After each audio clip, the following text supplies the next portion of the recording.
Hello everyone, welcome back to my channel.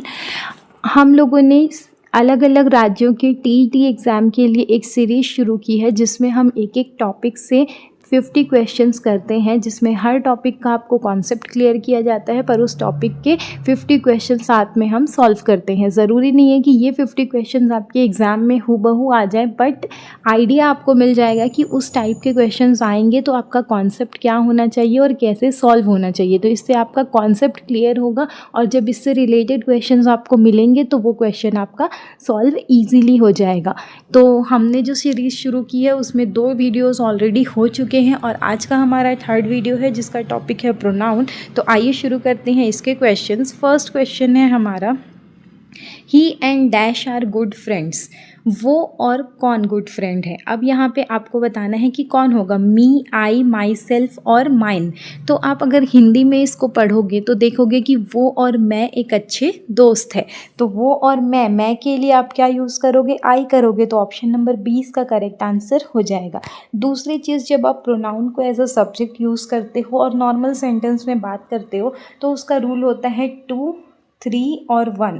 2, 3 और 1 मतलब पहले सेकेंड पर्सन मतलब यू आता है, फिर आपका third person he, she, it आता है और फिर फर्स्ट पर्सन आई आता है। तो यहाँ पे थर्ड पर्सन है तो इसके बाद कौन सा पर्सन आएगा, फर्स्ट पर्सन, इसीलिए यहाँ पे आई आएगा। अगर यहाँ पे यू भी रहता तो आप यू ना लेकर के क्या लेते, आई लेते, क्योंकि थर्ड पर्सन के बाद फर्स्ट पर्सन आएगा। ठीक है, नेक्स्ट क्वेश्चन देखेंगे, you dash and I R partners. हम 3 पार्टनर्स हैं, कौन कौन है, you second person, I first person, तो बीच में क्या आएगा, थर्ड पर्सन। थर्ड पर्सन क्या हो जाएगा, ही। रूल क्या बोलता है प्रोनाउन का, सेकेंड, थर्ड और फर्स्ट। जब नॉर्मल सेंटेंस में बात हो रही है तो सेकेंड, थर्ड और फर्स्ट लेते हैं, इसीलिए पहले सेकेंड पर्सन यू आ चुका है तो आपने थर्ड पर्सन लेना है, तो थर्ड पर्सन है हिम। ठीक है, he, sorry, option number A, he. Next question में जाएंगे, we and dash can not live together. हम और वो साथ नहीं रह सकते। ठीक है, तो अब आप बताएंगे कि इसमें क्या आएगा। तो वी जो है वो किसका है, वी किसका होता है, आई का। आई कौन सा पर्सन है, फर्स्ट। रूल क्या रहता है, 2, 3 और 1 होता है। अब यहाँ पे आई ऑलरेडी आ चुका है तो अब आप आई के साथ क्या लेंगे, तो यहाँ पे हमने लेना पड़ेगा we and dash can not live together. तो वी यहाँ प्लूरल है तो हमने प्लूरल ही लेना पड़ेगा। तो प्लूरल आपके पास 2 ऑप्शन है, एक है दे और एक है देम। तो देम जो है वो आपका क्या बोलते हैं इसको, देम हो जाएगा हमारा ऑब्जेक्टिव केस। तो हमको सब्जेक्टिव केस चाहिए, इसलिए सब्जेक्टिव केस में हम यहाँ पे क्या लेंगे, दे। ऑप्शन नंबर 20 का करेक्ट आंसर हो जाएगा। जब प्लूरल प्रोनाउंस का यूज़ होता है तो उनका क्रम होता है 1, 2 और 3। तो 1 आपका अभी हो गया तो सेकेंड क्या हो जाएगा, 2, 2 जो है वो दे है। नेक्स्ट क्वेश्चन है, dash and he spoiled the party. आपका क्रम क्या रहता है, 2, 3, 1, पर किस में रहता है, नॉर्मल सेंटेंस में। जब आप कोई गलती करते हो तो जिम्मेदारी आपने किसके ऊपर लेनी है, खुद के ऊपर।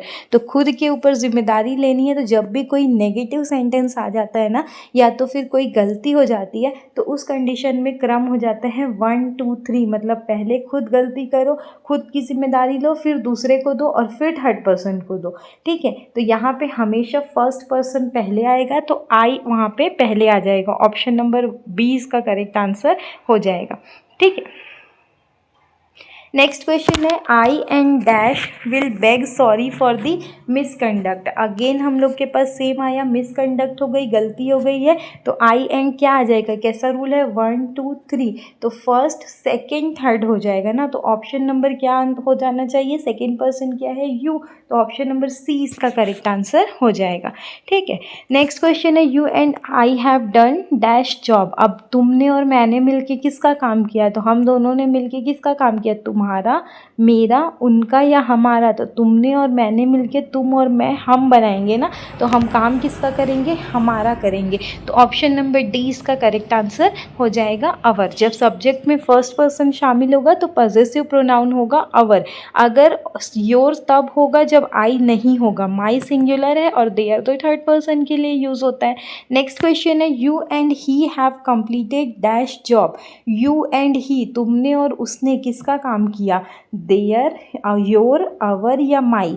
तो यहाँ पे क्या हो जाएगा, यू एंड ही दिया है, इसीलिए ये हो जाएगा योर। अगर सब्जेक्ट में सेकेंड पर्सन हो और फर्स्ट पर्सन नहीं हो तो पॉजेसिव प्रोनाउन क्या हो जाएगा, योर, इसीलिए वहाँ पे योर लगेगा। आवर किसके लिए रहेगा, अगर वहाँ पे आई रहेगा। ठीक है, नेक्स्ट क्वेश्चन है, the crew revolted and murdered dash captain.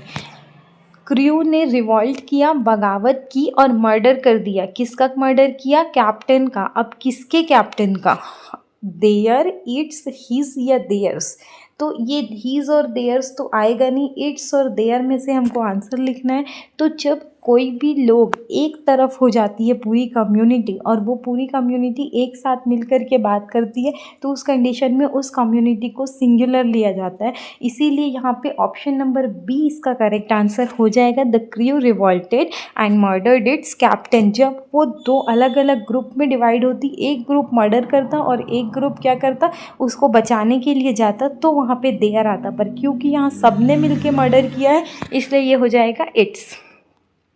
Next है, the jury were divided in dash opinions. Jury divide हो गई किसके, ओपिनियन में, अपने ओपिनियन में वो डिवाइड हो गई है। तो क्योंकि वो डिवाइड हो गई है तो दो ग्रुप बन गई है, इसीलिए यहाँ पे आंसर क्या आ जाएगा, देयर।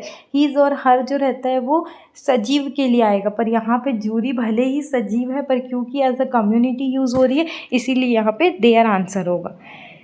नेक्स्ट क्वेश्चन है, every soldier and every seller was in dash place. Her soldier और हर सोलर किसकी प्लेस में था। तो यहाँ पे देखिए एवरी से अगर आपने समझ नहीं पा रहे हैं कि एवरी दिया है तो हम वहाँ पे क्या लेंगे, तो आप देखिए वर्ब क्या है, वॉज सिंगुलर है मतलब यहाँ पे सिंगुलर वर्ड आना चाहिए। तो देयर और अवर तो प्लूरल हो गया, इसको हटा दीजिए।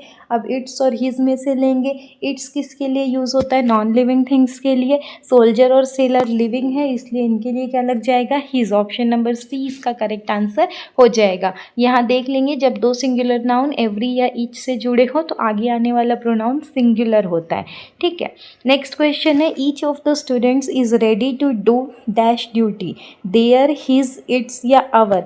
अगेन देखते हैं, ईच लगा है तो यहाँ पे सिंगुलर लगना चाहिए, यहाँ से नहीं समझ आएगा तो इज लगा है इसलिए सिंगुलर लगना चाहिए। तो अवर और देयर को काट दीजिए, इट्स निर्जीव में लगता है इसको भी काट दीजिए। आंसर क्या हो जाएगा, बी, हिज।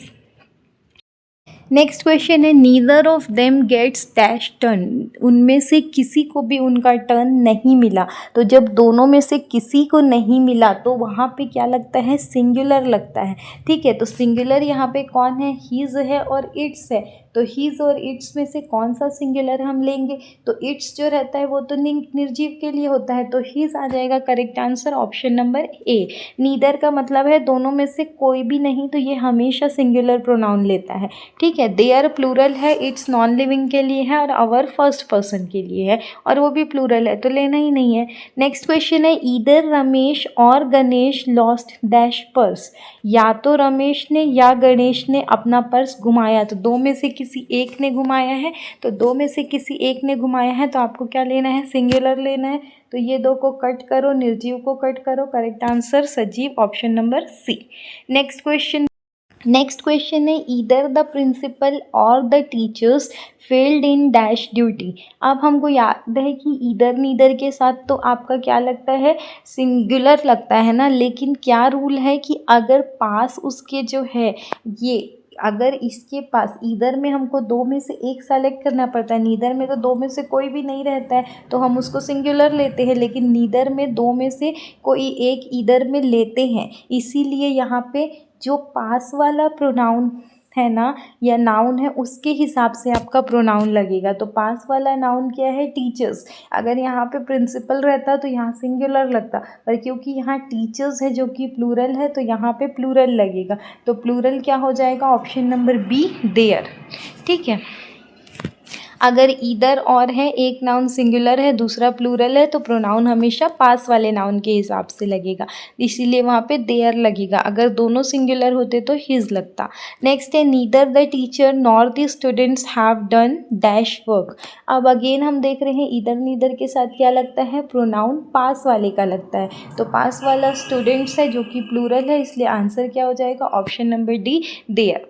ठीक है, नेक्स्ट है, which case of a pronoun must be used after a verb, एक वर्ब के बाद प्रोनाउन का कौन सा केस लेना चाहिए, नॉमिनेटिव, ऑब्जेक्टिव, पॉजेसिव या रिफ्लेक्सिव। तो जब भी हम लोग वर्ब के बाद प्रोनाउन यूज़ करते हैं तो उसका केस आता है ऑब्जेक्टिव।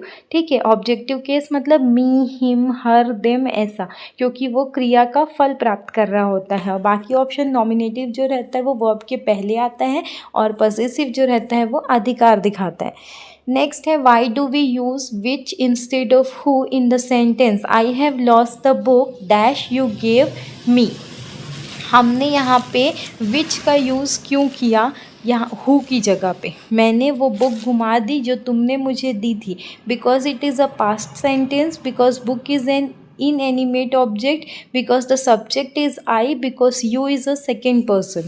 तो हमने यहाँ पे which का यूज़ करना है who की जगह, क्योंकि book जो है वो क्या है, नॉन लिविंग थिंग है, तो book is an inanimate object। ठीक है, नेक्स्ट क्वेश्चन है when multiple pronouns are used in a normal sentence what is the correct sequence. Correct sequence क्या होता है, 1 2 3 3 2 1 2 3 1 या 1 3 2।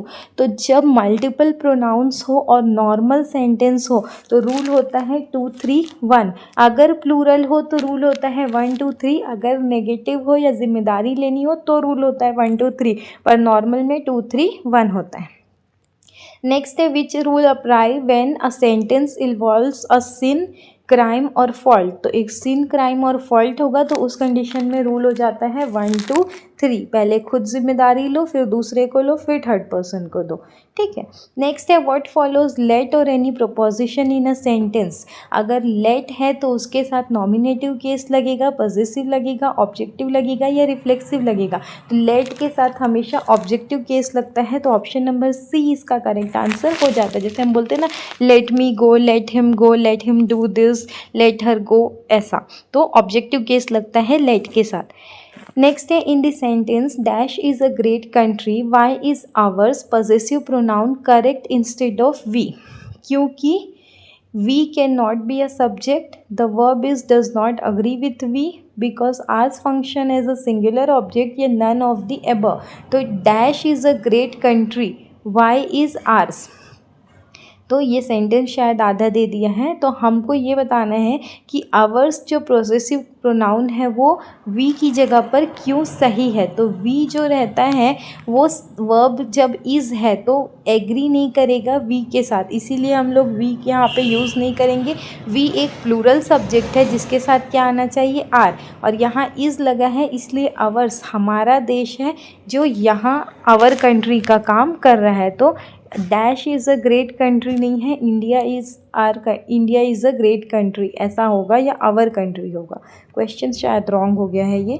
नेक्स्ट क्वेश्चन है what is the key difference between a possessive adjective and a possessive pronoun. तो possessive adjective और possessive pronoun के बीच में डिफरेंस क्या है। Possessive adjective require a noun to follow, pronouns do not. Possessive pronouns require a noun to follow, adjective do not. There is no grammatical difference, या adjective are used only for the people. तो जो की difference between possessive adjective और possessive pronoun है वो है कि possessive adjective एक नाउन चाहते हैं फॉलो करने के लिए, बट पॉजेसिव प्रोनाउन नहीं चाहते। जैसे कि पॉजेसिव एडजेक्टिव है माई, योर, हिज, इसके बाद नाउन होना ज़रूरी है, जबकि पॉजेसिव प्रोनाउन है माइन्स, योर्स, हिज, तो यहाँ पे ये अकेले लिख सकते हैं। ठीक है, नेक्स्ट क्वेश्चन है in comparison using than what case of pronoun should generally be used. तो जब हम लोग THAN देन लेते हैं तो कंपैरेटिव प्रोनाउन होता है, तो कंपैरेटिव प्रोनाउन में कंपैरेटिव वर्ड होता है, तो उस कंडीशन में आपको कौन सा प्रोनाउन लेना है, ऑब्जेक्टिव लेना है, पॉजेसिव लेना है, नॉमिनेटिव लेना है, या रिफ्लेक्सिव लेना है। तो कंपैरिजन में आपको नॉमिनेटिव लेना है। जब दो सब्जेक्ट की तुलना होती है तो देन के बाद नॉमिनेटिव केस आता है, he is taller than I, यहाँ आई के बाद एम छुपा हुआ रहता है। बोलचाल में लोग मी यूज़ करते हैं, लेकिन जो फॉर्मल ग्रामर है उसमें आपका नॉमिनेटिव मतलब सब्जेक्टिव केस आना चाहिए। नेक्स्ट क्वेश्चन है which pronoun is used for a child baby when the gender is unknown. तो जब बेबी का जेंडर अननोन रहता है तो वहाँ पे ही शी तो यूज़ कर नहीं सकते, और दे का यूज़ भी नहीं करते, वहाँ पे इट का यूज़ करते हैं। तो ऑप्शन नंबर सी हो जाएगा। नेक्स्ट क्वेश्चन है why must we use themselves in they enjoyed dash in the party because it emphasizes the party. Because enjoy is one of the verbs that requires a reflexive pronoun when the subject and object are the same. Because they is plural और because it is a formal sentence. तो जब हम लोग they enjoyed themselves in the party बोलेंगे तो उस condition में themselves का यूज़ इसलिए कर रहे हैं क्योंकि वर्ब है और वर्ब के बाद आपको क्या चाहिए, रिफ्लेक्सिव प्रोनाउन चाहिए. तो ऑप्शन नंबर 20 का करेक्ट आंसर हो जाएगा. नेक्स्ट क्वेश्चन है which of the following is not one of the verbs listed that requires a reflexive pronoun. इनमें से कौन सा जो है वर्ब नहीं है जो रिफ्लेक्सिव प्रोनाउन चाहता है. इंजॉय, इंट्रोड्यूस, प्राइड या रन.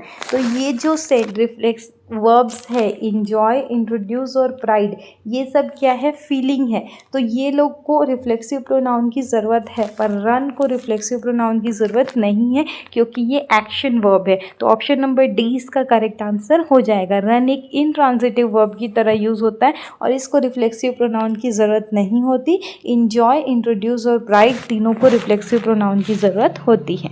नेक्स्ट क्वेश्चन है in the sentence Sarika and dash are likely to go there. Why is I correct?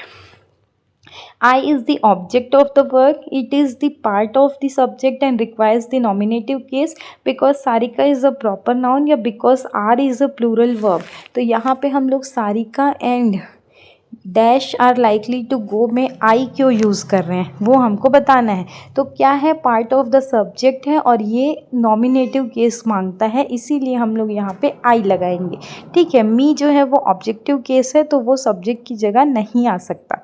Next question देखते हैं. नेक्स्ट है what is the correct order for dash and dash and dash have committed a sin. लोगों ने एक सिन किया है मतलब पाप किया है. तो पाप करने में ऑर्डर क्या होगा, तो जब भी कोई गलती होती है तो पहले किसको जिम्मेदारी देनी होती है, खुद को. तो खुद में मतलब आई सबसे पहले आ जाएगा. 1 2 3 सीक्वेंस क्या हो जाता है, 1 2 3 मतलब फर्स्ट पर्सन है आई, सेकेंड पर्सन है यू, थर्ड पर्सन है ही. तो ऑप्शन नंबर 20 का करेक्ट आंसर हो जाएगा. नेक्स्ट है if sentence has a verb absent used as a transitive verb what must be follow. अगर वहाँ पे एब्सेंट है तो एब्सेंट के साथ ऑब्जेक्टिव प्रोनाउन चाहिए, रिफ्लेक्सिव प्रोनाउन चाहिए, नॉमिनेटिव चाहिए या नाउन चाहिए. तो जब भी ऐसा रहता है ना जो यहाँ पे आपका इनट्रांजिटिव वर्ब है तो वहाँ पे आपको रिफ्लेक्सिव प्रोनाउन होना चाहिए. तो ऑप्शन नंबर 20 का करेक्ट आंसर हो जाएगा. ठीक है. नेक्स्ट क्वेश्चन है she prides dash on her beauty. Pride करती है, गर्व करती है, ये भी एक इंट्रांजिटिव है तो इसके साथ क्या होना चाहिए, रिफ्लेक्सिव प्रोनाउन. तो रिफ्लेक्सिव प्रोनाउन कौन सा है, हर सेल्फ. ऑप्शन नंबर ए इसका करेक्ट आंसर हो जाएगा. ठीक है. नेक्स्ट क्वेश्चन की तरफ बढ़ेंगे. We scored as many goals as dash. They, them, theirs या देयर. हमने इतना गोल किया किसके जितना, उनके जितना. तो यहाँ पे दे आएगा, देम आएगा, देयर्स आएगा या देयर आएगा. तो इसका करेक्ट आंसर हो जाएगा दे. एज का जब यूज़ होता है तो उसके साथ जो वर्ब है एज दे डिड ऐसा लगता है इसीलिए यहाँ पे दे लगेगा. ठीक है, सब्जेक्टिव प्रोनाउन लगता है. देम जो रहता है ऑब्जेक्टिव प्रोनाउन है तो वो गलत हो जाएगा. देयर्स पॉजेसिव है जो सुटेबल नहीं है और देयर पॉजेसिव एडजेक्टिव है जिसका यूज़ रॉन्ग हो जाएगा. नेक्स्ट क्वेश्चन है I am 1 year older than dash. यहाँ पे कंपैरिजन हो रहा है तो कंपैरिजन में क्या यूज़ करेंगे हम, ही करेंगे, हिम करेंगे, हिज करेंगे या हिम सेल्फ करेंगे. तो जब भी कंपैरिजन होता है पहला सब्जेक्ट है तो दूसरा क्या होना चाहिए, आपका सब्जेक्टिव केस होना चाहिए इसीलिए ही आएगा.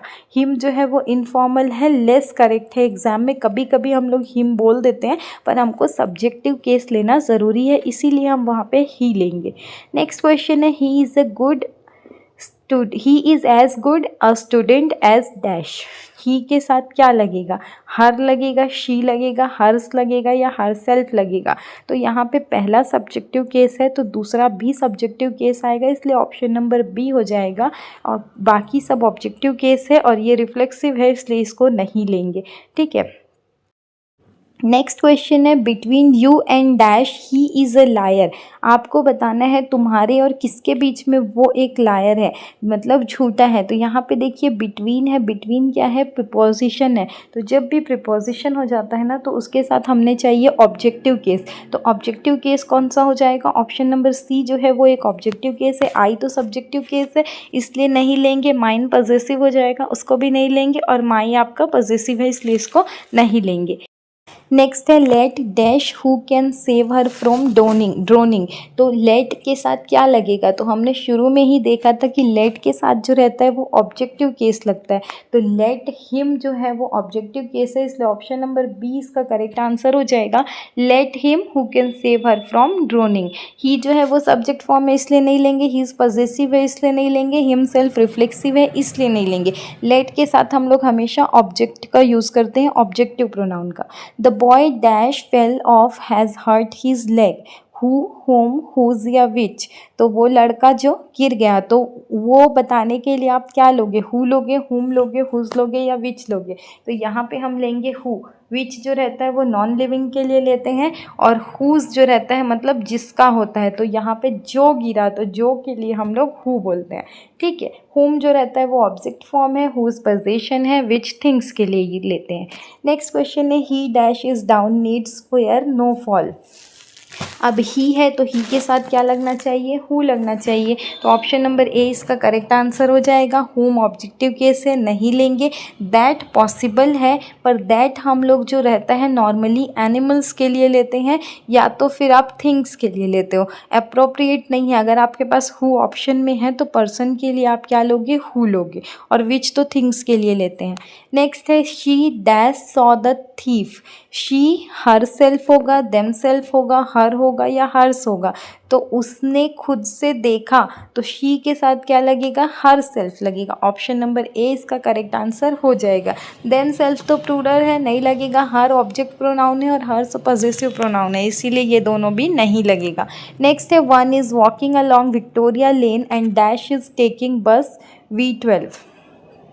तो आपको बताना है one is walking along Victoria lane और सेकंड क्या आएगा, other, another, the other, the others. तो यहाँ पे क्या आना चाहिए, इसका करेक्ट आंसर हो जाएगा the other, used when referring to two people things, one the other, ठीक है।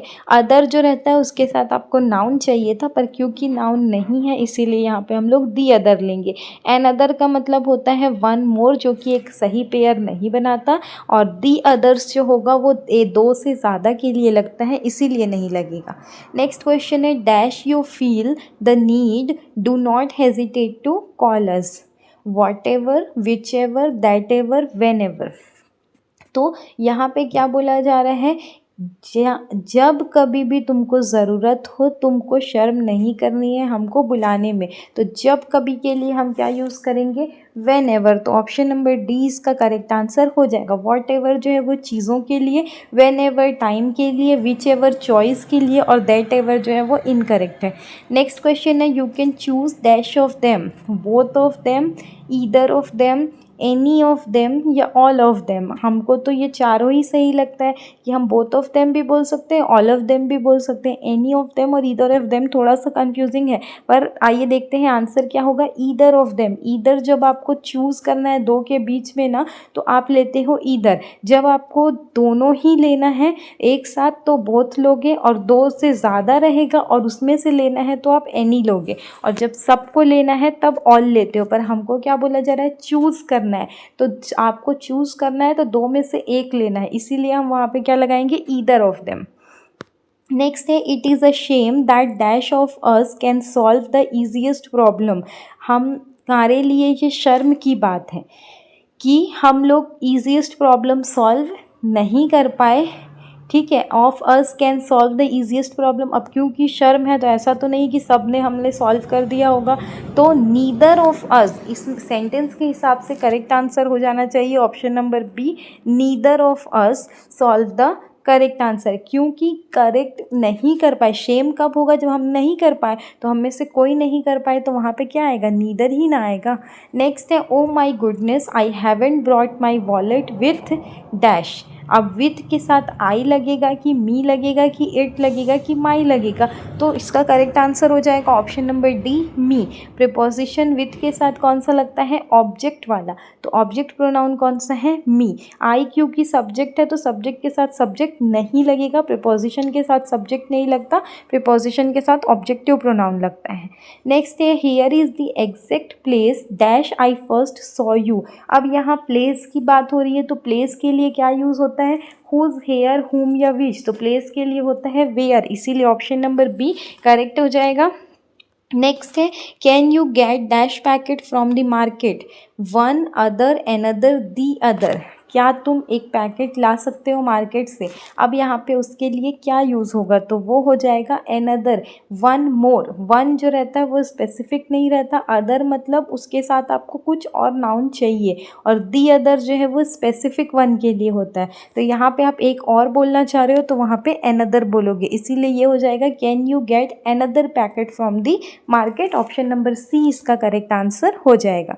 नेक्स्ट क्वेश्चन है let's go dash else to protect ourself from the rain. अब हमको कहाँ जाना है, कहीं और जाना है, तो वो क्या है, जगह है। जगह के लिए आप क्या बोलोगे, समवेयर। ऑप्शन नंबर सी इसका करेक्ट आंसर हो जाएगा। समबडी और एनीवन जो है वो पर्सन के लिए यूज़ होता है, और एनी क्या बोलोगे आप वहाँ पे, एनी एल्स टू प्रोटेक्ट का क्या मतलब है। नेक्स्ट क्वेश्चन है dash of the city is under water because of the floods. अब इसके साथ क्या आएगा, फ्यू आएगा, मोर आएगा, मैनी आएगा या मोस्ट आएगा। तो dash of the city is under water because of the floods, इसके साथ आएगा मोस्ट, मतलब मेजॉरिटी, बहुत सारी।